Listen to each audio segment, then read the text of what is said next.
আমার বন্ধুগণ মানুষ ওটা সার্চ করে যখন দেখে তো মানুষের ঠেলাকে আটকায় আছে না নাই? যুবক ভাই খারাপ পাচ্ছেন? মাঝে মাঝে একটু হাসি ঠাট্টা করতে হয় বন্ধুগণ আমার। তো আমি যেই কথা বলতেছিলাম, মাঝেও আজকে ওয়াজের কোনো কমতি আছে? ইউটিউবে ঢুকলে হাজার হাজার ওয়াজ আছে না নাই? হাজার হাজার ওয়াজ আছে। আপনার ফেসবুকে ঢুকলেও লাইভে অনেক ওয়াজ দেখা যায়। এরপরে আজ এ গ্রামে জলসা, কাল গ্রামে জলসা, আছে না নাই? আমার বন্ধুগণ এই কথাগুলো আমি এমনিতেই বলছি না, আমার এই কথাগুলার বলার পিছনে আমার যুক্তি আছে। কি যুক্তি? এখানে আমার পিতার বয়সী বয়োজ্যেষ্ঠ মুরব্বী বসে আছেন, ওইখানে বসে আছেন। আপনারা বলতে পারেন, বলুন তো দিকে, আপনারা যখন আমাদের মতো যুবক ছিলেন তখন কি আপনাদের এদেশে এত ওয়াজ নসিহত আপনারা দেখেছেন? কম ছিল না বেশ ছিল? এখন বেশি।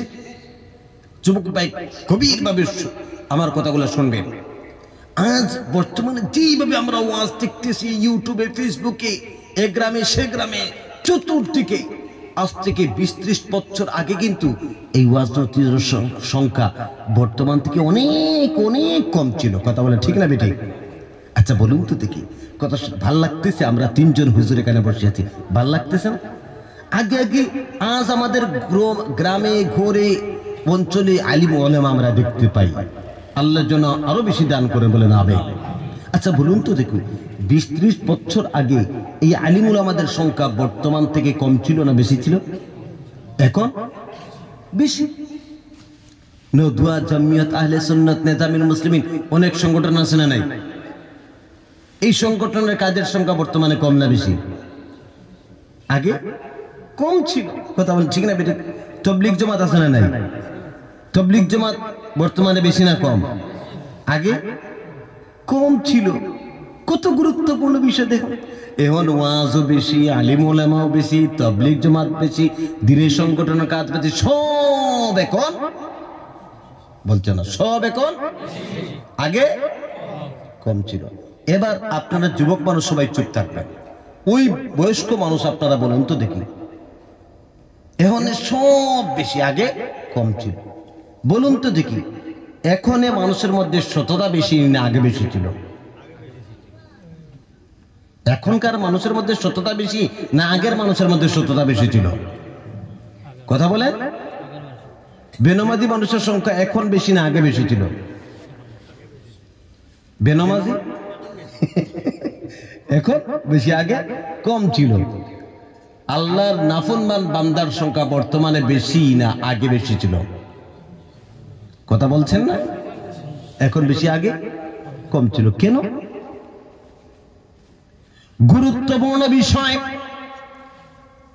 আগেকার যুগে এত আওয়াজ নসিহত হতো না, এত বয়ান হতো না, এত মসজিদ মাদ্রাসা ছিল না। ওই সমস্ত বয়স্ক মানুষ এত কিছু জানতেন না, কিন্তু তাদের মধ্যে সততা ছিল, ন্যায় নীতি ছিল। কথা বলেন ঠিক কিনা? আগের মানুষের মধ্যে আল্লাহ ওয়ালাদের সংখ্যা বেশি ছিল। আর বর্তমানে মানুষ ওয়াজ নসিহত সব শুনতেছে, মাসলা মাসাইল জানতেছে সবকিছু, কিন্তু এর মধ্যে মানুষের মধ্যে নাফরমানের সংখ্যা দিন দিন বাড়তেছে। কথা বলেন ঠিক না বেটি? কেন? আগে মানুষ জানতো না কিন্তু মানতো বেশি, এখন জানতেছে এরপর মানতেছে না কেন? আমি আমার ক্ষুদ্র জ্ঞানে একটাই বিষয় খুঁজে পেয়েছি, যে এই কারণে বর্তমানের মানুষ সবকিছু জানে, এরপর আল্লাহর নাফরমানি করার পিছনে মানুষের একটাই কারণ। সেই কারণটা হচ্ছে আগের যুগের মানুষ মৌতের কথা স্মরণ করতো বারবার, আর এখনকার যুগের মানুষ মৌতের কথা একেবারেই স্মরণ করে না। কথা বলে ঠিক না বেটি? বাস্তব সত্য না মিথ্যা? আগেকার যুগের মানুষ জানতো কম, মানতো বেশি। তার একটাই কারণ, আগেকার যুগের মানুষ মরণের কথা ভাবতো বেশি, আর এখনকার যুগের মানুষ জানে বেশি, মানে কম। তার কারণ এখনকার যুগের মানুষ মরণের কথা তার ইয়াদও হয় না। বাস্তব সত্য না মিথ্যা? বন্ধুগণ, যত মানুষ সামনে বসে আছেন প্রত্যেকে নিজের বিবেককে চিন্তা করেন। আজকের দিন গেল, আজকের দিনের ভিতর আপনি কয়টি বার মরণের কথা স্মরণ করেছেন? মানুষের দিন যায়, রাতে যায়, সপ্তাহ যায়, বছর যায়, মানুষ মৌতের কথা একটিবার স্মরণ করে না। কথা বলেন ঠিক কিনা? আমার বন্ধুগণ, আমি আজকে আপনাদের সামনে মৌত সম্পর্কে সংক্ষিপ্ত আলোকপাত করব আমার আলোচনার মধ্যে। আমার ভাইয়েরা, আমার বন্ধুগণ, আমরা মাটি দেই, মূর্তিকে মাটি দেই কি দেই না? মানুষ মারা যায়, মারা যাওয়ার পর আমরা মাটি দেই কি দেই না? মাটি দেওয়ার সময় একটা দোয়া পড়ি কি পড়ি না? কি দোয়া পড়েন? মিনহা খালাকনাকুম ওয়া ফিহা নুঈদুকুম ওয়া মিনহা নুখরিজুকুম তারাতান উখরা। পড়ি কি পড়ি না? ওইটা পড়েন তো। কেন পড়েন? কেন পড়েন আপনি? এটার অর্থ কি চিন্তা করেছেন? ভেবেছেন কেন আপনি ওটা এখানে পড়েন? এটার অর্থ হচ্ছে মিনহা খালাকনাকুম, এই মাটি দিয়ে আমি তোকে সৃষ্টি করেছি, ওয়া ফিহা নুঈদুকুম, এইটা মাটির মধ্যে তোকে যেতে হবে, ওয়া মিনহা নুখরিজুকুম তারাতান উখরা, এই মাটি থেকে তোকে আবার আমি জীবিত করব। বন্ধু সকল একটু গভীরভাবে মনোযোগ দিন। যে মারা গেল শফিকুর রহমান মরে গেছে, ও তো চলে গেল, আমি চিন্তা মানুষ, আমি এটা পড়লাম কেন? বুঝতে পারছেন? বাবা মারা গেলেন, দাদা মারা গেলেন, মারা যাওয়ার পর মাটি দেওয়ার সময় আমরা ওটা পড়ি, ইমাম পড়েন, গ্রামের মানুষ পড়েন, আত্মীয় স্বজন ওইটা পড়ে ভরে মাটি দেন। মিনহা খালাকনাকুম, ওই মাটি দিয়ে আমি কে সৃষ্টি করেছি, ওয়া ফিহা নুঈদুকুম, আর এই মাটির মধ্যে তোকে যেতে হবে, ওয়া মিনহা নুখরিজুকুম তারাতান উখরা, আর এই মাটি থেকে আমি আবার তোকে জীবিত করব। আমার বন্ধুগণ, আমরা জীবিত মানুষ, ওইটা পড়ি কেন? একটা বার আমরা চিন্তা করি না কেন রে বন্ধুগণ? বাবা মারা গেলেন, মানুষের আদরের বাবা, যেই বাবা দিনকে রাত করে, রাতকে দিন করে সন্তানের জন্য সব করলেন, ওই বাবা মারা যাওয়ার পর সন্তান কান্না করতেছে আর কলিজার টুকরা বাবাকে বিদায় দিতেছে। কথা বলে ঠিক না বেটি? বিদায় দেওয়ার মুহূর্তে মাটি দিচ্ছে আর পড়তেছে আর মাটি দিচ্ছে। মিনহা খালাকনাকুম, আল্লাহ আপনাকে সতর্ক করতেছেন, ও শফিকুর রহমান, যেইভাবে তোর আদরের বাবা তুই যেইভাবে এই মাটির মধ্যে যেতে হয়েছে শফিকুর রহমান, ঠিক তেমনি ভাবে ও শফিকুর রহমান, মিনহা খালাকনাকুম, তোর বাবাকে আমি যেইভাবে এই মাটি দিয়ে সৃষ্টি করেছি, ঠিক তেমনি ভাবে আমি শফিকুর রহমান তোকেও মাটি দিয়ে সৃষ্টি করেছি। বলেন সুবহানাল্লাহ। ওয়া ফিহা নুঈদুকুম, তোর বাপ যেইভাবে মাটির মধ্যে যেতে হয়েছে, আদরের তোর মানুষকে যেইভাবে মাটির মধ্যে যেতে হয়েছে, ঠিক তেমনি ভাবে তোকেও একদিন এই মাটির মধ্যে যেতে হবে, আসতে হবে। ওয়া মিনহা নুখরিজুকুম তারাতান উখরা, আর মাটি থেকে তাকে আমি আবার জীবিত জীবন করে করাবো। আমি শফিকুর রহমান তোকেও একদিন এই মাটি থেকে জীবিত করব। আমার বন্ধুগণ, একটা বার্তা ভাবুন, মাথার ভিতরে কথাটা ঢুকান। মাটি দেওয়ার সময় যদি ওইটা ভাবতাম, বলে এই মাটির থেকে আমার জন্ম, মাটির মধ্যে যেতে হবে, এই মাটি থেকে আবার আমাকে একদিন তোলা হবে, ওই কথা ভেবে ভেবে যদি আমরা মাটি দিতাম, তাহলে ওই ভাবনাটাই আমার জীবন পরিবর্তনের জন্য যথেষ্ট হয়ে যেত। কথা বলে ঠিক না বেটি? কেউ আমরা ভাবি? আমার বন্ধুগণ, আমি আপনাদের সামনে আজকে মরণ সম্পর্কে সামান্য একটা আলোকপাত করব। হযরত বারা ইবনে আযিব রাদিয়াল্লাহু তাআলা আনহুমা থেকে হাদিসটি বর্ণিত। ইনি বলেন, আমি বিশ্বনবী মুহাম্মদুর রাসূলুল্লাহ সাল্লাল্লাহু আলাইহি সাল্লামের সাথে একজন আনসারীর জানাজায় গেলাম। গিয়ে দেখলাম সেই মানুষের কবরটা তখন খনন করা হয়নি। নবীজি বসে পড়লেন, একটা কাঠের বাঁশের টুকরা হাতে নিলেন, টান দিলেন, হঠাৎ করে বলে উঠলেন, কবরের আযাব থেকে পানা চাও, কবরের আযাব থেকে পানা চাও, কবরের আযাব থেকে পানা চাও। 3 বার বললেন। কয়বার বললেন? জোরে বলেন। আমার বন্ধুগণ, এই কথা বলার পর আল্লাহর নবী মানুষের মত কেমন করা হয় তার বর্ণনা দিতে শুরু করলেন। আমি খুলাসা বলছি। নবীজি বললেন, আল্লাহ তাআলা এই দুনিয়াতে যত মানুষ সৃষ্টি করেছেন, দুনিয়ার মানুষকে আল্লাহ রাব্বুল আলামিন 2 ভাগে ভাগ করেছেন। কয় ভাগে ভাগ করেছেন? এক ভাগ হচ্ছে আল্লাহওয়ালা, আরেক ভাগ হচ্ছে আল্লাহর নাফরমান বান্দা। আমার বন্ধুগণ, যখন একজন আল্লাহওয়ালা মানুষের মৌতের সময় চলে আসে, আসমান থেকে এক ঝাঁক ফেরেশতা খুশবু লাগায়া দুনিয়াতে অবতরণ করেন সেই মানুষের প্রাণ নেওয়ার জন্য। আসমান থেকে এক ঝাঁক ফেরেশতা আসে, আমার বন্ধুগণ, আচ্ছা আপনারা আমরা আমিরের শরীয়তকে যখন আমরা বুখারীতে নিয়ে যাই, আহলান সাহলান করে যান না? জোরে বলেন। ঠিক তেমনি ভাবে নেক মানুষের প্রাণটা নেওয়ার জন্য আসমান থেকে ফেরেশতা আসেন, সেই মানুষের প্রাণ উচ্চ উদ্দীপনা নিয়ে দিয়ে যাবেন।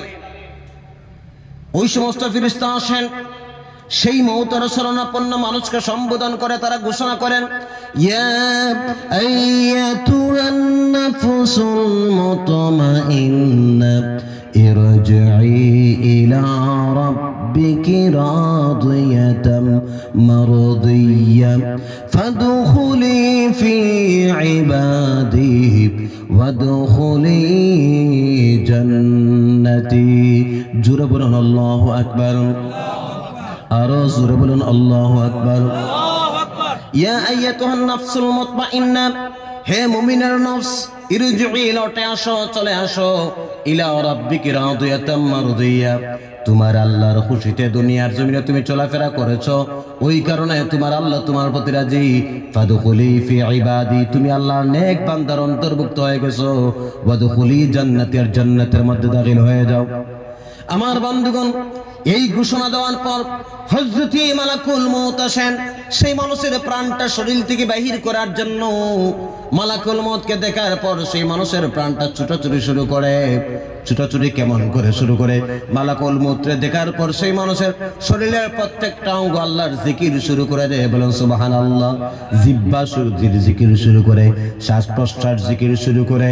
এই কারণে আমার বন্ধুগণ, খানকার মাধ্যমে আউলিয়ায়ে কেরামগণ খানকার মাধ্যমে মানুষদেরকে জিকিরের তলকিন, জিকিরের শিক্ষা দান করেন। বলেন সুবহানাল্লাহ। আমার বন্ধুগণ, খানকার কালে দেখা যায় জিক্রে কলবি, জিক্রে লিসানি, জিক্রে পাঁচ আছে না নাই? আমার বন্ধুগণ, ওই শ্বাস প্রশ্বাস পর্যন্ত আল্লাহর জিকির করে, কলবে আল্লাহর জিকির করে। ওইটা তখনই আপনি বুঝবেন যখন আপনি খানকায় গিয়ে এই জিকিরের ট্রেনিং দিবেন। বুঝতে পারছেন? আজ থেকে অনেক বছর আগে উত্তর পূর্ব ভারতের কেউ এই খানকা প্রথা চিনতই না। কথা বলে ঠিক না বেঠিক? এই জিকিরের এই যে সিস্টেম গুলো সম্পর্কে খানকার মাধ্যমে মানুষের জিকিরের তলকিনি শিক্ষা দেওয়া হয়, জিকির শিক্ষা দেওয়া, এটা মানুষ জানতই না। বন্ধুগণ, আমির শরীয়ত প্রথম আউয়াল আমির শরীয়ত রাহমাতুল্লাহ আলাইহির উদ্যোগে যে খানকা প্রথার সিস্টেম চালু করা হয়েছে, এর মাধ্যমে গোটা ভারত মিলিতে থেকে শুরু করে গোটা উত্তর পূর্ব ভারতের আনাচে কানাচে আজ মানুষ জিকিরের মাধ্যমে মানুষ সঠিক রাস্তার মধ্যে পরিচালিত হচ্ছে। কথা বলেন ঠিক না বেঠিক? আমার বন্ধুগণ, সেই পাঁচ শ্বাস প্রশ্বাস আল্লাহর জিকির করে, এটা কেমন করে যাদের হয় না আপনারা বুঝতে পারবেন না। আচ্ছা, ওই কথাকে বোঝার জন্য একটা উদাহরণ দেই আপনাদেরকে। মিষ্টির দোকান চেনেন? মিষ্টির দোকান চেনেন? মিষ্টির দোকানে লবঙ্গ বলে একটা মিষ্টি আছে, ওই লবঙ্গ চেনেন সবাই? লবঙ্গ, যে লবঙ্গ কোনোদিন খাইছে না, দেখছে না, সে লবঙ্গ চিনবে কি? চিনবে না, কারণ ও সম্পর্কে ওর ধারণাই নেই, ও দেখে নেই। ঠিক তেমনি ভাবে জিকিরে পাঁচ জিকিরে কলকি যে ওই ক্লাসটা না নিয়েছে, অতিক্রম না করেছে, সে এটা সম্পর্কে বুঝবে না। বুঝতে পারছেন? আমার বন্ধুগণ, মালাকুল মউত আছেন সেই মানুষের প্রাণটা বাহির করার জন্য। বিশ্বনবী জনাব মুহাম্মদুর রাসূলুল্লাহ জোরে বলেন সাল্লাল্লাহু আলাইহি সাল্লাম বলেছেন, যখন মুমিন মানুষের শরীর থেকে তার রূহটা বাহির করা হবে, মেশকে থেকে, কেতলি থেকে পানির ফুটা বের হলে যেমন কেতলি টের পায় না, ঠিক তেমনি ভাবে মুমিন মানুষের শরীর থেকে তার রূহটা বাহির করা হলে মুমিন মানুষের শরীরও টের পায় না। বলেন সুবহানাল্লাহ। আস্তে করে মালাকুল মউত সেই মানুষের প্রাণটা ফেরেশতাদের হাতে তুলে দিন, যারা আসমান থেকে এসেছিলেন। ফেরেশতারা সেই মানুষের রূহটা নিয়ে উপর দিকে যেতে থাকেন। আমার বন্ধুগণ, আমাদের মাথার উপরে আসমান আছে 7টা। জোরে বলেন কয়টা? আরো জোরে বলেন কয়টা? 7টা আসমান আছে। প্রত্যেকটা আসমানের এক একটা দরজা আছে, এক একটা দরজার মধ্যে এক একজন দারোয়ানও রয়েছেন। আমার বন্ধুগণ, শিলচর থেকে যদি একজন মুখ্যমন্ত্রী, এমএলএ অথবা মন্ত্রী, মিনিস্টার যদি করিমগঞ্জ যদি যান, যত জায়গায় ট্রাফিক সিগন্যাল থাকে সবকিছু ওপেন করে দেওয়া হয় মন্ত্রীর জন্য। কথা বলে ঠিক না বেঠিক? না রুকআউট থাকে? রাস্তা জাম থাকে নাকি? সব সব ক্লিয়ার, ঠিক না বেটি? কেন? মন্ত্রী আসবেন, দামি মানুষ। ঠিক তেমনি ভাবে দুনিয়া থেকে যখন নেক মানুষের রূহ নিয়ে যাওয়া হয়, আসমানের প্রত্যেকটা দরজা আগ থেকেই ফেরেশতারা খুলে রাখেন বন্ধুগণ। ওই মানুষকে সম্বোধন আপনারা আহলান সাহলান করেন, এক এক করে সপ্তম আসমান পর্যন্ত যাওয়া হয়। সেখান থেকে ফেরেশতারা আল্লাহর সাথে কথা বলেন। আল্লাহ সবকিছু জানার পর পরিচয় জিজ্ঞাসা করেন, তার চরিত্র জিজ্ঞাসা করেন। ফেরেশতারা সব ভূমিকা বলেন। আমি সংক্ষেপ করতেছি, এখানে আলোচনা কেন, রাত 11টা হয়ে গেছে, লম্বা আলোচনা করা যাবে না। বন্ধুগণ, আল্লাহ রাব্বুল আলামিন সমস্ত কিছু জানার পর বলবেন, ও ফেরেশতারা, এই বান্দা আমার বড় নেক ছিল, আমার কথা মতো দুনিয়াতে চলেছে, আমার সিস্টেম মতো চলেছে। তোমরা এই মানুষের রূহটা ইল্লিয়িনের মধ্যে তার নাম লিখে, জান্নাতি লিস্টের মধ্যে তার নামটা লিখে তার রূহটা কবরের মধ্যে পাঠিয়ে দাও। কোথায় পাঠিয়ে দাও? সবাই বলছে না কোথায়? কবরের মধ্যে। এতটুকু পর্যন্ত থাক। নেক মানুষের প্রাণ কোথা থেকে? জমিন থেকে শুরু করে আসমান পর্যন্ত গেল সম্মান করা হলো। ইল্লিয়িনের মধ্যে তার জান্নাতীদের লিস্টে তার নামটা লিখে তার রূহটা কবরের মধ্যে আসলো, কবর পর্যন্ত থাক। এইবার যখন একজন গুনাহগার মানুষের প্রাণটা বাহির করার জন্য সময় আসে, আসমান থেকে আরেক দল ফেরেশতা খারাপ চেহারা নিয়ে দুনিয়াতে অবতরণ করেন। আমার বন্ধুগণ, এরপরে মালাকুল মউত আসেন। মালাকুল মউতকে দেখার পর ওই মানুষের রূহটা ছুটাছুটি শুরু করে। বিশ্বনবী জনাব মুহাম্মদুর রাসূলুল্লাহ সাল্লাল্লাহু আলাইহি ওয়াসাল্লাম বলেছেন, বেনামাজি মানুষ, নাফরমান মানুষের মউত এমন করে হয়, তখন সে বিবাসিত অবস্থায় মারা যাবে। যদি সমস্ত দুনিয়ার পানিও যদি তাকে পান করানো হয়, তার পিপাসা মিটবে না। সে ক্ষুধার্ত অবস্থায় মারা যাবে, তার চেহারার মধ্যে ঈমানের কোন নূরানিয়ত থাকবে না। আমার বন্ধুগণ, মালাকুল মউত যেমন করে হোক তার রূহটা বাহির করে ফেরেশতাদের হাতে তুলে দেন, যারা আসমান থেকে এসেছেন। ফেরেশতারা ওই মানুষের প্রাণটা নিয়ে উপর দিকে যেতে থাকেন। নেক মানুষের বেলায় যেইভাবে উপর দিকে নিয়ে যাচ্ছিলেন, এবার কিন্তু আসমানের দরজা থাকে বন্ধ। দুনিয়া থেকে যারা ওরা ফেরেশতারা আসমানের রেদওয়ান, আসমানের প্রহরী দারোয়ানকে বলে, ও আসমানের দারোয়ান, আসমানের দরজা খুলো না। কেন? আমি কালাইন থেকে অমুকের ছেলে অমুকের রূহ নিয়ে আসছি, এর জন্য আসমানের দরজাগুলো। না না, খোলা হবে না, খবরদার। বলে কেন? বলে আল্লাহ নিষেধ করেছেন। কেমন করে? লা তুফাত্তাহু লাহুম আবওয়াবুস সামাই ওয়া লা ইয়াদখুলুনাল জান্নাহ হাত্তা ইয়ালিজাল জামালু ফি সাম্মিল খিয়াত। জোরে বলুন আল্লাহু আকবার। রব্বুল আলামিন ঘোষণা করছেন, লা তুফাত্তাহু লাহুম আবওয়াবুস সামা, এদের জন্য আসমানের দরজা খোলা হবে না। ওয়ালা ইয়াদখুলুনাল জান্নাহ, আর এরা কখনোই জান্নাতে যেতে পারবে না। হাত্তা ইয়ালিজাল জামাল ফি সাম্বিল খিয়াত, সুইচের গুড়া দিয়া সুতা ঢুকাইতে পারে নাকি? আমরা ঢুকাইতে পারেন? কতজনে ঢুকাইতে পারেন? হাতটা তুলে। সবাই ঢুকাইতে পারেন, আমরা তো ঢুকাইতে পারি না ভাই। কেন? এই সুইচের গুড়া দিয়ে একটা চোখ মজ্জি আর একটা চোখ দিয়ে সুতা ঢুকাইতেছি, দেখা যায় সাইডে দিয়ে চলে যায়। কথা কোন ঠিক না বে? ঠিক। এ তো নিকুল পাবে ঢুকাইতেছি দাদা ওই দিকে চলে যায়। আছে না নাই? আপনারা পারেন মুরব্বী? আমার বন্ধুগণ, সুইচের গুড়া দিয়ে আল্লাহ বলছেন উঠ ঢুকানো সম্ভবপর হয়ে যেতে পারে, কিন্তু ওই সমস্ত বেনামাজি মানুষ, নাফরমান মানুষ, আল্লাহর জান্নাতে যাওয়া আর আসমানের দরজা খোলা তাদের জন্য সম্ভবপর হবে না। বলে নাউযুবিল্লাহ। আরো আসতে বলে নাউযুবিল্লাহ। দেখছেন, আসতে বলে জোরে বলেন। আমার বন্ধুগণ, কি হবে তাদের অবস্থা?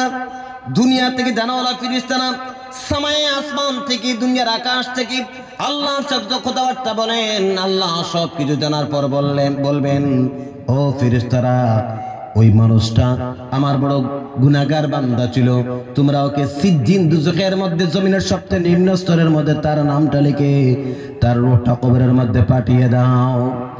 আমার বন্ধুগণ, আমার ভাইয়েরা, ফেরেশতারা দুনিয়ার আকাশ থেকে এত বেইজ্জতির সাথে তার রূহটা কবরের মধ্যে পাঠিয়ে দেন ঢিল দিয়ে। এই ঢিলের কথা, বেইজ্জতির কথাও কিন্তু আল্লাহ রাব্বুল আলামিন কোরআনুল কারীমের মধ্যে ঘোষণা করেন ومن يشرك بالله فكأنما خر من السماء فتخطفه الطير أو تهوي به الريح في مكان سحيق جرب الله أكبر ومن يشرك بالله যারা নাকি আল্লাহর সাথে যারা শরীক করলো ফাকান্নামা খাররা মিনাস সামা এরা যেন আসমান থেকে এরা খসে পড়ে গেল ফাতাখতাফুহু তাইর অথবা পাখিরা তাদেরকে ছো মেরে ঠুক দিয়ে নিয়ে গেল। বন্ধুগণ আপনারা ছাতল বলেন না খোলা বলেন, ধান যে শুকায় কি বলেন? দুটোটা বলেন। ছাতলের মধ্যে আপনারা ধান দেন শুকাইবার জন্য, দেন কি দেন না? ধান শুকানোর জন্য দেওয়ার পর ওই ছাতলের মধ্যে পাখি এসে বসে ঠুটের মধ্যে ধানটা নিয়ে যায় কি যায় না? যে ধানটা পাখি ঠুট দিয়ে ধারণ করেছে ওই ধানটা বলতে পারবে নাকি তার ঠিকানা কোন জায়গা? বলতে পারবে? এক জায়গার ধান অন্য জায়গায় নিয়ে ফেলে, এক জায়গার সরিষা অন্য জায়গায় নিয়ে ফেলে। কথা বলে ঠিক না বেটা? পাখিরা যেমন করে বলতে পারে না ওই দানাটা যেইভাবে বলতে পারে না তার ঠিকানা কোন জায়গা, ঠিক তেমনি ভাবে ওই মানুষের রোগটা বলতে পারবে না কোন জায়গা। আসমান থেকে অসম্মানের সাথে ফেলা হয় আও তাহউই বিহির রিহ ফি মাকানিন সাহিক, অথবা ঘূর্ণিঝড়। গ্রাম্য ভাষায় বলে কুড়ুলা। আপনারা কি বলেন? কি বলেন? কুড়ুলা বলেন? দেখা যায় তো মিলে যাচ্ছে আপনাদের ত্রিপুরার সাথে। এই কুড়ুলা যখন আসে, হঠাৎ করে যদি কুড়ুলা একটা আসে, আসার পর কি করে সমস্ত আবর্জনা একটা স্তূপের মধ্যে নিয়ে এক জায়গার আবর্জনা অন্য জায়গায় নিয়ে ফেলে। কথা বলে ঠিক না বেঠিক? বন্ধুগণ ওই আবর্জনা বলতে পারে তার ঠিকানা কোন জায়গা? দেখা যায় কালাইনের আবর্জনা নিয়ে গুমরায় ফেলতেছে, আসে না নাই? আর হুজুরের মসজিদের মাদ্রাসার আবর্জনা এসে বতরপুর নিয়ে ফেলায়, আসে না নাই? এমন কুড়ুলা দেখছে ওই আকাশে উঠাইছে।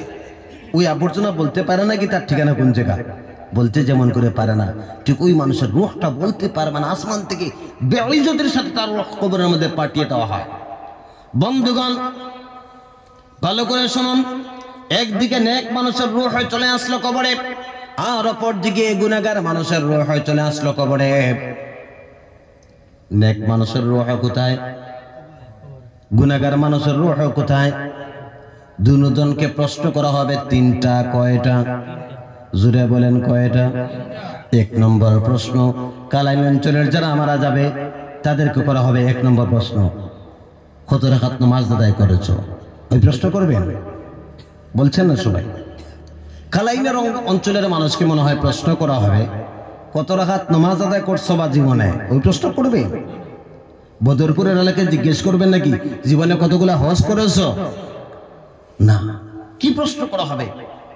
নামাজি বেনামাজি আল্লাহওয়ালা আল্লাহ নাফরমান বান্দা সমস্ত অংশের মানুষকে একটাই প্রশ্ন করা হয় সর্বপ্রথম, মার রাব্বুকা, মার রাব্বুকা, মার রাব্বুকা, তোমার রব কে, তোমার রব কে, তোমার রব কে? কি প্রশ্ন করা হবে? সবাই বলছেন না কি প্রশ্ন করা হবে? এক নম্বর মার রাব্বুকা, তোমার রব কি? রব কথার অর্থ কি? রব কথার অর্থ কি? আল্লাহ না, রব হলেন আল্লাহ। রব কথার অর্থ কিন্তু আল্লাহ নয়, অনেক লম্বা। সমস্ত প্রকার অযোগ্যতা থেকে যোগ্যতাপূর্ণ যিনি, অসম্পূর্ণ থেকে সম্পূর্ণওয়ালা যিনি, ইনি পৃথিবীর কেউ কি হতে পারে? কেউ হতে পারে? আমি শফিকুর রহমান বয়ান দিচ্ছি, আমার যোগ্যতার ঘাটতি আছে না নাই? জুড়ে বলেন। আমার বন্ধু ভাই সামনুল ইসলাম মৌলানা সাহেব, উনার যোগ্যতার ঘাটতি আছে না নাই? আপনাদের ইমাম সাহেব, উনার যোগ্যতার ঘাটতি আছে না নাই?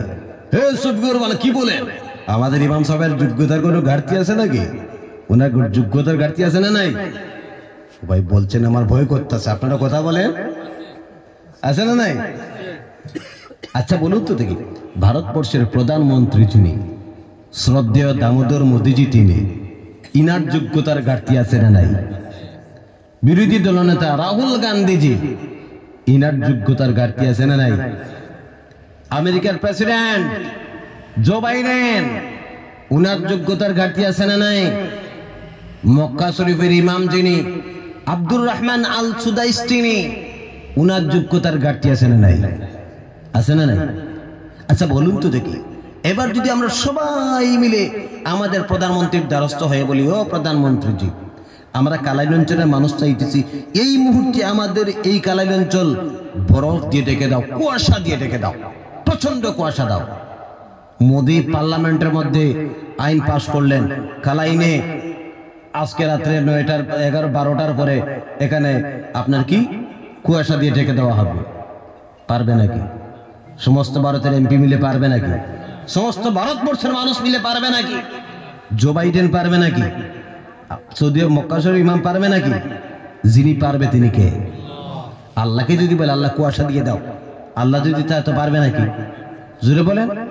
এই যে একটা আঙ্গুল, হাতের আঙ্গুল দেখছেন, যদি বলে পৃথিবীর সমস্ত বড় বড় ডাক্তার, সমস্ত প্রশাসনিক নেতৃত্বদেরকে যদি বলে মানুষের এক আঙ্গুলের মতন একটা আঙ্গুল বানাইয়া দেখাও, পারবে? 14 গোষ্ঠী মিলে পারবে। যিনি পারবে তিনি কে? জোরে বলেন। আল্লাহ। ইনার হচ্ছে যোগ্যতা থেকে অযোগ্যতা থেকে যোগ্যতাওয়ালা তিনি একমাত্র আল্লাহ। বলেন না সুবহানাল্লাহ। ইনি হচ্ছেন রব। রবের আরেক অর্থ হচ্ছে লালনকারী, পালন কর্তা। রবের আরেক অর্থ কোনটা? পালন কর্তা। যিনি তাহাকে রব বলা হয়, যিনি আমাদের লালন পালন করেন তিনি কে? জোরে বলেন। রবের অনেক অর্থ রয়েছে বন্ধুগণ, আমার ভাইয়েরা। যিনি আমাদের লালন পালন করেন দুনিয়াতে তিনি হচ্ছেন আমাদের রব। আমার বন্ধুগণ, এই যে লাইট জ্বলতেছে, এই লাইট জ্বালানোর জন্য সরকারকে আমাদের ট্যাক্স দিতে হয় কি হয় না? জুলবান টাকা দিতে দেওয়া লাগে কি লাগে না? দুনিয়ার সাধারণ একটা লাইটের জন্য, মাইক চালানোর জন্য, যে কোনো কাজের জন্য মানুষকে আমাদের টাকা দিতে হয়, ট্যাক্স দিতে হয়। আল্লাহ রাব্বুল আলামিন হচ্ছেন আমাদের লালন কর্তা, পালন কর্তা। আমাদের জরুরতের যত জিনিস হয়েছে, এই জরুরতের জিনিসের জন্য আল্লাহকে কোনো ট্যাক্স দিতে হয় না, ওই কারণে তিনি আমাদের রব। আমার বন্ধুগণ, আল্লাহ রাব্বুল আলামিন দিনের বেলা সূর্য দিয়ে আমাদেরকে আলোকিত করেন, রাত্রিবেলা চন্দ্র দিয়ে আমাদেরকে আলোকিত করেন। আল্লাহর এই সূর্যের আলোর জন্য, রাত্রিবেলা চন্দ্রের আলোর জন্য আল্লাহকে কোনো ট্যাক্স দিতে হয় নাকি? কোনো ট্যাক্স দেওয়া লাগে না, ওই কারণে তিনি আমাদের রব। বলেন সুবহানাল্লাহ। সূর্যের আলোকে আল্লাহ রাব্বুল আলামিন ডাইরেক্ট পৃথিবীতে পাঠালেন না। ডাইরেক্ট যদি পৃথিবীতে পাঠাতেন, এই পৃথিবীতে কোনো মানুষের অস্তিত্ব থাকতো না, প্রাণীকুলের অস্তিত্ব থাকতো না। কারণ সূর্য রশ্মির রেডিয়েশনের ভিতরে অনেক আপনার জীবাণু থাকে। যখন গ্রহণ লাগে, সূর্য গ্রহণ আছে না নাই? বিজ্ঞানীরা বলে সূর্য গ্রহণের সময় সূর্যের দিকে খালি চোখে তাকাও না। কেন? ওই সময় খালি চোখে তাকালে চোখের মধ্যে জীবাণু ঢুকতে পারে, চোখ নষ্ট হতে পারে। ওই কারণে আমার বন্ধুগণ, সূর্যের আলোর মধ্যে জীবাণু থাকতে পারে। আল্লাহ রাব্বুল আলামিন সূর্যের আলোকে ডাইরেক্ট পৃথিবীতে পাঠালেন না, সূর্যের আলোকে ফিল্টারিং করে করে ছেঁকে পরিষ্কার করে দুনিয়ার মধ্যে পাঠায়া মানুষের অস্তিত্ব দুনিয়াতে বাঁচিয়ে রাখছেন যিনি, তিনি আমাদেরকে ট্রপোস্ফিয়ার, আয়নোস্ফিয়ার, এক্সোস্ফিয়ার, ম্যাগনেটোস্ফিয়ার 4টা স্তরের মাধ্যমে সূর্যের আলোকে ছেঁকে দুনিয়াতে পাঠিয়েছেন। ওই কারণে তিনি আমাদের রব। আমার বন্ধুগণ, আমার বাবা শেষ বয়সে আমার বাবার শরীর খারাপ করলো। এই শরীর খারাপ করার সময় আমার বাবাকে অক্সিজেন দেওয়া লাগছে কয়েক ঘন্টার জন্য। এই অক্সিজেন দেওয়ার জন্য সরকার আপনার অনেক টাকা দিয়ে কিনতে হয়েছে আমাকে অক্সিজেন। আচ্ছা বলুন তো দেখি, মানুষের তৈরি অক্সিজেনের জন্য দুনিয়ার মানুষকে আমাদের টাকা দিতে হয়, কিন্তু আল্লাহ হচ্ছেন আমাদের পালনাওয়ালা। প্রতিদিন বারবার আমরা শ্বাস নিচ্ছি, বারবার শ্বাস ছাড়তেছি। আল্লাহ দেওয়া অক্সিজেনের জন্য আল্লাহকে কোনো ট্যাক্স দিতে হয় নাকি? কোনো ট্যাক্স দেওয়া লাগে নাকি? ট্যাক্স যেহেতু দেওয়া লাগে না, সেই হিসাবে তিনি আমাদের পালনাওয়ালা। বৃষ্টির দিনে বৃষ্টি দেন আমার বন্ধুগণ, কুয়াশার সময় কুয়াশা দেন। ওই সমস্ত কিছু দুনিয়ার নিজামকে চালায়া আল্লাহ রাব্বুল আলামিন দুনিয়াতে আমাদেরকে লালন পালন করতেছেন। ওই কারণে তিনি আমাদের রব। দুঃখের বিষয় হলো সত্য বন্ধুরে, আজকের দুনিয়াতে মানুষ আমরা রবকে আমরা চিনতে পারলাম না। মুখ দিয়ে বলি আমরা হুজুর আমাদের খাওয়ানোওয়ালার জাত আল্লাহ, পাল্লাওয়ালার জাত আল্লাহ, হায়াতের মালিক আল্লাহ, মৌতের মালিক আল্লাহ, বিমার জনওয়ালা মালিক আল্লাহ, শিফার মালিক আল্লাহ। ওই কথা জবান দিয়ে বলি বন্ধু, কিন্তু অন্তর দিয়া নয়, অন্তর দিয়া নয়। মুখ দিয়ে বলি সব কিছু করতে বলে আল্লাহ, কিন্তু যখন আপনার বাবার ক্যান্সার হয়েছে তখন দৌড় দিই ডাক্তারের কাছে। ডাক্তার যখন ঘুরিয়ে দিয়েছে, বলছে ও বাঁচবে না, না বাঁচার সম্ভাবনা, তখন আমরা কি করি? হুজুরদের দ্বারস্থ হই, হুজুর একটা খতম পড়ে। ডাক্তার বলে কি ডাক্তারই কইছে? ডাক্তারও কইছে আর বাঁচতো না। বেড়া যখন ফিট লাগি দেয় গ্রাম্য ভাষায়, তখন আমরা আল্লাহর দ্বারস্থ হই, হুজুরের দ্বারস্থ হই। কথা এখন ঠিক না বেঠিক? কিন্তু যদি আল্লাহ যদি শিফা দেনওয়ালা বুঝতাম, তাহলে সর্বপ্রথম আমরা আল্লাহর দ্বারস্থ হইতাম, এরপর আমরা ডাক্তারের কাছে যাইতাম। কথা বলে ঠিক কিনা? আমার বন্ধুগণ, আমার মনে পড়ে 2000 আমরা যখন, এই হুজুর আমার ক্লাসমেট, কিন্তু উনি জানেন আমার বাবা, আমি টাইটেল পড়তে সময় ক্যান্সার বেমার হয়েছিল, আমি ঠিকমতো ক্লাস করতে পারি নাই। আমার বন্ধু ইনারা আমার বাবার শিফার জন্য বারবার আলজামিয়াতে কোরআনে খতম করেছেন, মসজিদে করেছেন, ক্লাসের মধ্যে করেছেন। আমার বন্ধুগণ, আমার বাবার অবস্থা এত খারাপ, শিলচর আগরতলার ডাক্তার বলছে বাঁচবে না, 3 থেকে 4 মাস। বাড়িতে নিয়ে দাও, যা খেতে চায় খেতে দাও।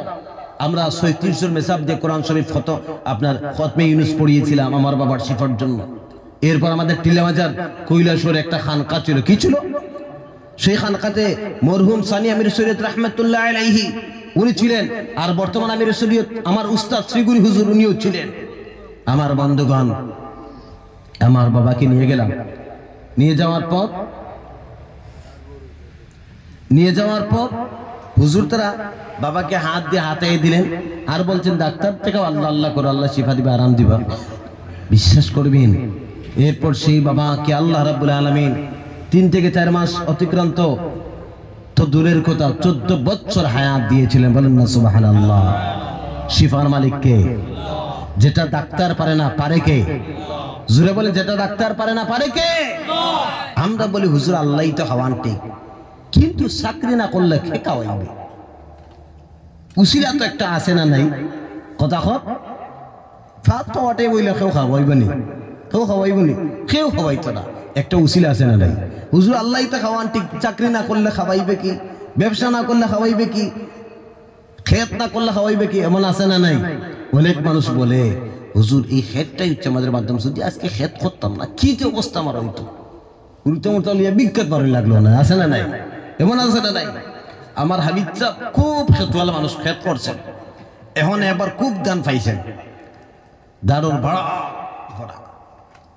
এখন ইমাম সাহেব গেলেন মসজিদের চান্দার লাগিয়া হাবিব সাহেবের বাড়ি, কি চান্দ বা চান্দা মসজিদের, ঠিক আছে, এক ফুরা ন গিয়া, আপনারা ফুরা ফোন নাকি কি খন মন আধা মন নেন গিয়া, বলে এইটা কি হবা, তুমি তো বেজান দান পাইছে, বারে এখন ফালি দাও, আপনারা পালি কোন নাকি কি খন মন?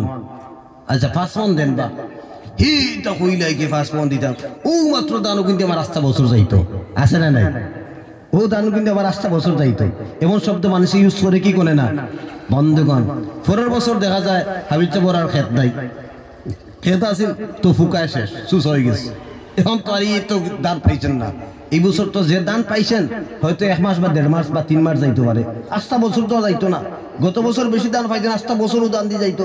এখন এইবার যা দান পাইছেন মাত্র 3 মাস যাইব, এই 3 মাস পরে হাবিব চাপ টান হুড়তে মরতে সবাই করে নিয়ে ফেটো ভাত বান্ধেন, খানি তো ভাত তা খাইছে। কথা কন, টান দাঁড়ানো মাত্র 3 মাস যাইব, তো এরপরে আরো 9 মাস কেমনে যাইব? আনা খাইয়া উপাস থাকিয়া ওলা নানি। কথা কন না, ফেটো পাত্র বান্ধিয়া কে খাওয়াইব? খেত ছাড়া যে খাওয়ায় তাই খে, চাকরি ছাড়া যে খাওয়ায় তাই খে। যে আমার বন্ধুগণ, তো এই যে বিষয়গুলা আজ আমরা বলতেছি সব কিছু হুজুর আল্লাহই তো সব, ঠিক আছে, আল্লাহ আমাদের রব, কিন্তু চাকরি আমাদের সব। হুজুর আল্লাহ আমাদের রব, ব্যবসা আমাদের সব। হুজুর আল্লাহ আমাদের রব, দুনিয়া আমাদের সব। কথা বল না, ঠিক না বেঠিক?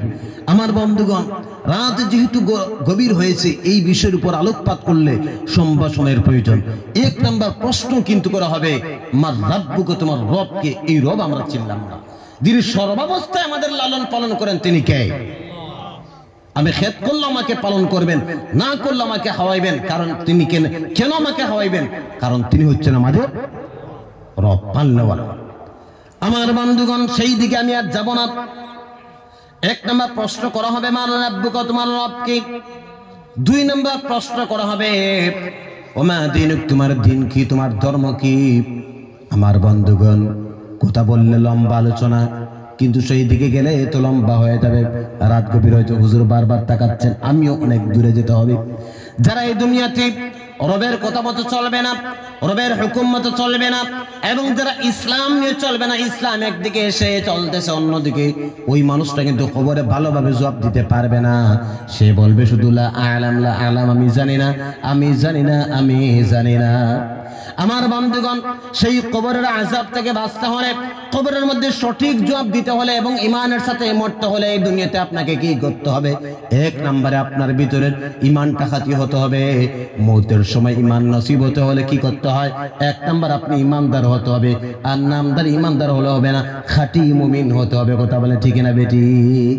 রব্বুল আলামিন কোরআনুল কারীমের মধ্যে ঘোষণা করছেন, ইয়া আইয়ুহাল্লাযীনা আমানু আমিনু, ও দুনিয়ার ঈমানদারেরা তোমরা ভালো করে ঈমান আনো। কেমন করে ঈমান আনবে? ইত্তাকুল্লাহা হাক্কা তুকাতিহি ওয়া লা তামুতুন্না ইল্লা ওয়া আনতুম মুসলিমুন। জোরে বলুন আল্লাহু আকবার। ইত্তাকুল্লাহ, এবং আল্লাহ তাআলাকে ভয় করো। ওয়া লা তামুতুন্না ইল্লা ওয়া আনতুম মুসলিমুন, এবং মুসলমান না হয়ে কোনো সময় মৃত্যুবরণ করো না। আমার বন্ধুগণ, এই কথা ভাঙলে অনেক লম্বা। 1 নম্বর ঈমান ঠিক করতে হবে। ঈমান লেকচারের মাধ্যমে এখানে ঠিক হবে না। ঈমান ঠিক করব কেমনে? যে সাহাবায়ে কেরাম বিশ্ব নবীদের সাথে সাথে থেকে 9 থেকে 13 বছর ঈমানের পিছনে মেহনত করেছিলেন। বন্ধু, ঈমানের পিছনে মেহনত করার কারণে সাহাবাদের ঈমান তাজা হয়েছিল। বন্ধুগণ, আমাদেরকে আজকেও ঈমানের পিছনে মেহনত করতে হবে, কুরবানি দিতে হবে। বিশ্ব নবীজি দুনিয়াতে নাই, কিন্তু ওরাসাতুল আম্বিয়া দুনিয়ার কোনায় কোনায় ছিটিয়ে রয়েছেন। তাদের কাছে যাই, তাদের কাছে যাইয়া আমরা ঈমান ঠিক করার চেষ্টা করব ইনশাআল্লাহ। বাচ্চা বয়সে পড়েছিলাম আমানতু বিল্লাহি ওয়া মালাইকাতিহি ওয়া কুতুবিহি ওয়া রুসুলিহি ওয়াল ইয়াউমিল আখির। পড়েছিলাম বাচ্চা বয়সে। হুজুর আমাদের মুখস্থকে শেখাইছেন, আমরাও মুখস্থ শিখেছি আর মুখস্থের উপরে চলতেছি। কথা বলে ঠিক না বেটি? শুধু মুখস্থের উপর চলতেছি, নইলে শুধু আমানতু বিল্লাহ ওইটা যদি বুঝতাম কি বলেছে, বিশ্বাস স্থাপন করেছে আল্লাহর উপরে। আরে কিসের বিশ্বাস করেছে? মনে করি যদি আজকে আমি রুজি চাই না, তে সারা শেষ। আমার বন্ধুগণ, অনেক গরিব মানুষ, ঠেলাওয়ালা মানুষ, তাদের ছেলে বিজ্ঞানিক হয় কেমনে, ডাক্তার হয় কেমনে, জাহিলি মানুষ তার ছেলে আলিম হয় কেমনে? সবকিছু আমাদের বাউন্ডারির ভিতরে নাকি? না, সবকিছু আল্লাহর হাতে। বুঝতে পারছেন? সবকিছু কার নিয়ন্ত্রণাধীন? সমস্ত কিছু নিয়ন্ত্রণাধীন কার হাতে? আল্লাহর হাতে। আমানতু বিল্লাহ আপনি বলেছেন, বিশ্বাস স্থাপন করেছেন। এটা তো শুধু মুখ দিয়ে বলি, অন্তর দিয়ে নয়। বাস্তব সত্য না মিথ্যা? আমার ভাইয়েরা, আমার বন্ধুগণ, 2 নম্বরে কবরের আযাব থেকে বাঁচবেন যখন ঈমান ঠিক করবেন।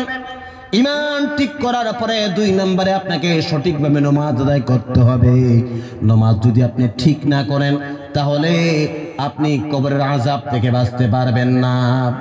আমার ভাইয়েরা, আমার বন্ধুগণ, আজকের দুনিয়াতে আমরা যে নামাজ পড়ি, এই নামাজটা আল্লাহ প্রদত্ত বেশিরভাগ নামাজ নয়। তার কারণ কেন? সাহাবায়ে কেরাম নামাজ পড়েছেন, আল্লাহর দরবার থেকে নিয়ে এসেছেন। সাহাবায়ে কেরাম নামাজ পড়েছেন, জীবনের तमाम সমস্যার সমাধান করেছেন। আর আজকের দুনিয়াতে আমরা নামাজ পড়তেছি, আল্লাহর কাছে দোয়া করতেছি, কিন্তু এরপরও আমাদের মাথার উপর সার্বিক অবস্থায় জালিম বারবার মুসল্লত হচ্ছে। কথা বলেন ঠিক না বেটি? তার কারণ আমরা যে নামাজ পড়তেছি, এই নামাজ বেশিরভাগ আল্লাহ প্রদত্ত নামাজ নয়। আল্লাহ প্রদত্ত নামাজ কেমন করে পড়তে হয় এটা এখানে তফসিলিয়াত আলোচনা করে লম্বা সময়ের প্রয়োজন, সেই দিকে যাব না। শুধুমাত্র একটা কথা বলি বন্ধুগণ, আল্লাহ প্রদত্ত নামাজ। বিশ্ব নবীজি বলেছেন সল্লু কামা রাআইতুমুনি উসাল্লি, নামাজ পড়ো এইভাবে যেইভাবে আমি আদায় করেছি। আমাদেরকে আল্লাহ রাসূলের মতো নামাজ আদায় করতে হবে। আর আল্লাহ রাসূলের মতো যদি নামাজ আদায় করি তাহলে ওই নামাজ আল্লাহর দরবারে আপনাকে নিয়ে যাবে, আল্লাহর দরবারে গিয়ে আপনার জন্য সুপারিশ করবে। নামাজটা আপনি কেন ঠিক করবেন? কারণ নামাজটাই হচ্ছে বেহেশতের চাবি। বন্ধুগণ, আজকের দুনিয়ার মানুষ নামাজ পড়ে, নামাজের মধ্যে খুশু খুশু থাকার কথা। আল্লাহু আকবার, আল্লাহর সামনে আপনি দাঁড়িয়েছেন, আল্লাহ আপনাকে দেখছেন, ওই কথা আপনার ধ্যানে থাকার কথা। কথা বলে ঠিক না ঠিক? আল্লাহু আকবার, আপনি আল্লাহর সামনে দাঁড়াচ্ছেন, এই চিন্তা আপনার মাথার সামনে থাকার কথা, দুনিয়াকে হারাম করার কথা। কিন্তু আমরা যেই মাত্র আল্লাহু আকবার বলি সঙ্গে সঙ্গে চিন্তাই যায়, খালাইন বাজারে গেছিলাম, আলু আর মরিচ তো বেগে ঢুকাইলাম, ফানি বেগে ঢুকাইছি না, রইছিল তাড়িয়া। আছে না নাই? কথা বল। নামাজ পড়তেছে মানুষ একদিকে, আর অন্যদিকে ঘুর ঘুর করে চিন্তাও চলতেছে। কথা বলে ঠিক না বেটি? খুশু খুশু নাই, মাসলা মাসাইল ঠিক নাই। আমার বন্ধুগণ, এমন নামাজ দিয়া হাসরের ময়দানে আপনি ইজ্জতি হতে পারবেন না। রব্বুল আলামিন ঘোষণা করছেন, ইয়াউমা ইউকশাফু আন সাকিন ওয়া ইউদআউনা ইলা সুজুদি ফালা ইয়াসতাতিউন। সেই দিন কঠিন সময় আল্লাহ রাব্বুল আলামিন হাসরবাসী तमाम মানুষের সামনে নিজের কুদরতি পা মোবারক বাহির করে বলবেন সিজদা দাও। কিন্তু যারা দুনিয়াতে আল্লাহ তাআলাকে সিজদা দেয় নাই, এরা এই সময় সিজদা দিতে পারবে না, তাদের চেহারার মধ্যে বেইজ্জতি ভাব জাহির হবে। আল্লাহ রাব্বুল আলামিন এই বেইজ্জতির কথা কোরআনুল হাকীমের মধ্যে ঘোষণা করেন, খাসিআতান আবসারুহুম তারহাকুহুম যিল্লা। খাশিআতান আবসারুহুম, ডরের কারণে তাদের চোখগুলো নিচু হয়ে যাবে, তারহাকুহুম যিল্লা, এবং তাদের চেহারার মধ্যে বেইজ্জতি ভাব জাহির হবে। এই বেইজ্জতির কারণে আল্লাহ তাদেরকে হুকুম করবেন, ও ফেরেশতারা ঘাট ধাক্কা দিয়া ওই সমস্ত মানুষদেরকে তোমরা জাহান্নামের মধ্যে নিক্ষেপ করো। বলে নাউযুবিল্লাহ। আমার ভাইয়েরা, আমার বন্ধুগণ, এই নামাজটা আমাদের সঠিক করতে হবে। কেমনে সঠিক করব? এর জন্য আল্লাহ রাব্বুল আলামিন একটা গাইডলাইন দিয়েছেন কোরআন শরীফের মধ্যে। ইয়া আইয়ুহাল্লাযীনা আমানু আতিউল্লাহ ওয়া আতিউর রাসূল ওয়া উলিল আমরি মিনকুম। আল্লাহ রাব্বুল আলামিন একটা গাইডলাইন দিয়েছেন কোরআন শরীফ। এই গাইডলাইন কোরআন শরীফের ভিতরে একটা সূত্র আছে। এই সূত্র আমি আপনাদের সামনে বললাম।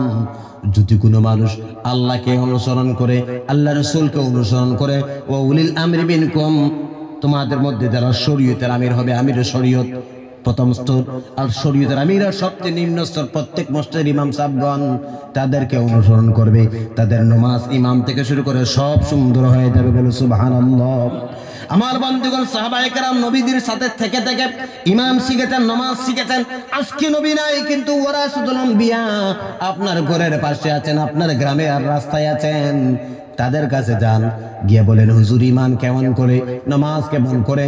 আমার বন্ধুগণ, লেকচারের মাধ্যমে ওইগুলা শেখানো সম্ভবপর নয়। হুজুরদের কাছে যাই, তাদের কাছে গিয়ে এক দুই করে ইমান আর নামাজ শেখার চেষ্টা করবো ইনশাআল্লাহ। করবো তো ইনশাআল্লাহ। আমার বন্ধুগণ, কবরের আযাব থেকে আপনি নিস্তার পেতে হলে 3 নাম্বার আরেকটা কাজ আপনাকে করতে হবে। আপনার মা বাবার প্রতি আপনি যত্ন করতে হবে, মা বাবাকে ইজ্জত করতে হবে। বন্ধু, আমি প্রায় জায়গায় আজকে মা বাবার কথা শেয়ার করতেছি। ওই জন্য বন্ধুগণ, আজকে গোটা দুনিয়ার মা বাপ বড় কষ্ট করে সন্তানকে লালন পালন করে, কিন্তু ওই সন্তান যখন বড় হয়ে যায়, অ্যাডাল্ট হয়ে যায়, সন্তান বিবাহিত হয়ে যায়, মা বাবাকে কিন্তু আর যত্ন করে না। কথা বলেন ঠিক না বেটি?